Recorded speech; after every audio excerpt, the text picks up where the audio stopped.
The drama surrounding Canelo Alvarez and Terence Crawford refuses to quiet down, and with each passing day, the stakes only seem to rise higher. Experts, trainers, and former champions are weighing in, and the predictions paint a vivid picture of just how volatile this fight could become once the bell rings. Gareth Davies, who once leaned toward Crawford, now admits his confidence has shifted. After seeing the latest footage from Crawford's camp, he warns that Bud is about to face power he has never encountered before. He envisions close, tactical rounds early, but as the fight wears on, he believes Canelo's heavy shots will break through, pushing the Mexican star toward a narrow, possibly controversial points victory. In his view, the only certainty is drama, the kind that sparks immediate calls for a rematch in Las Vegas. The doubts don't stop there. Gennady Golovkin's longtime trainer, Abel Sanchez, predicts Crawford's stamina may betray him as early as the 4th round. Carrying new muscle into a division he has never tested before, Sanchez argues, is a recipe for fatigue. At 168 pounds, one misstep could be fatal. He describes the moment Canelo lands clean as like a huge truck hitting him, insisting Crawford's legs may not hold under that kind of pressure.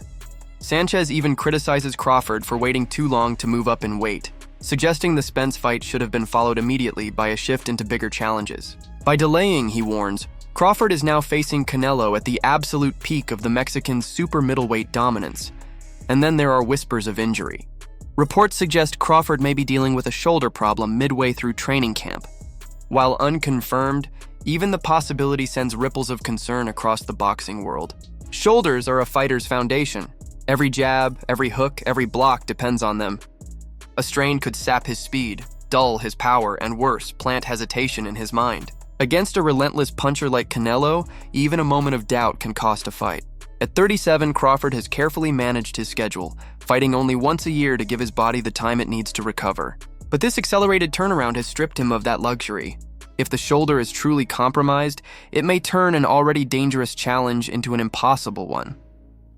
Others remind us that at his age, every fight is a battle against time. Years of training leave scars, and every camp brings new aches. Analysts argue that his light schedule was never laziness, it was preservation. One fight a year kept him sharp, yet allowed his body to heal. Now, forced into quicker preparation, he may be entering the most dangerous fight of his life without the full benefit of recovery. For gamblers, the advice is simple. Keep your money in your pocket. This is a fight that could tip either way, and the margin for error is razor thin. Keith Thurman adds another layer of perspective. He dismisses the notion of an unbeatable fighter, reminding fans that even Canelo has weaknesses. But weaknesses don't mean inevitability. Exploiting them requires perfection, and not every opponent has been willing to risk everything to test the limits. He points to Danny Jacobs, who had the skills but failed to take the necessary risks. Canelo, he explains, is not defined by his rare losses. If anything, those setbacks have sharpened him, refined his defense, and made him more complete. Beating him, Thurman insists, isn't about possibility. It's about seizing the moment. Can you beat him now, he asks? That is the only question that matters on fight night. Recent footage of the fighters squaring off only adds fuel to the fire. To many eyes, Crawford looked larger than expected, nearly matching Canelo in frame. It sparked debates about whether he has successfully bulked up or if the size is more appearance than substance. Size alone won't win the fight. What matters is whether Crawford can carry that mass naturally across 12 punishing rounds without losing the agility and speed that define his style. His longer reach, 74 inches to Canelo's 70, may be an asset. But reach means nothing if fatigue robs him of the sharpness to use it. Timothy Bradley Jr., a former champion known for his uncompromising analysis, believes Crawford must not wait for the fight to come to him. Canelo is too dangerous in the later rounds, too skilled at building momentum once he finds his rhythm. Bradley insists Crawford's only chance is to push forward early, to put Canelo on his back foot, to claim control before the Mexican can establish his tempo. He compares it to Usyk's strategy against Tyson Fury: volume, feints, relentless pressure. The jab, Bradley emphasizes, will be key. Canelo has always struggled against fighters who weaponize the jab. Mayweather, Bivol, and Golovkin all exploited it. If Crawford can do the same, pressing forward and dictating terms, he may tilt the judges in his favor. But Bradley warns, it must be done early, before the weight drains him and before Canelo's power begins to take its toll. Inside Crawford's camp, his sparring partner Al Stanton rejects the doubts. He insists Crawford has looked strong, sharper than ever, and fully capable of handling larger opponents.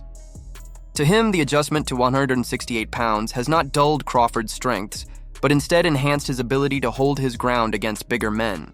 He's strong, Stanton insists. I don't think he'll have a problem. From his vantage point inside the ring, Crawford's skills remain intact, his timing sharp, and his conditioning unfazed by the added mass. At 37, Stanton says, Crawford trains like a man 10 years younger. Sean Porter, a former opponent and respected analyst, echoes this sentiment. He describes Crawford's weight gain as calculated, deliberate. Rather than rushing to bulk up, Crawford added mass in stages, allowing his body time to adjust. Porter points to how evenly the new weight is distributed, legs, shoulders, core, without sacrificing the balance or speed that define his game. In Porter's eyes, Crawford has done it right. He is not just bigger. He is smarter, prepared to meet strength with strength. All of this makes the looming fight less predictable, not more.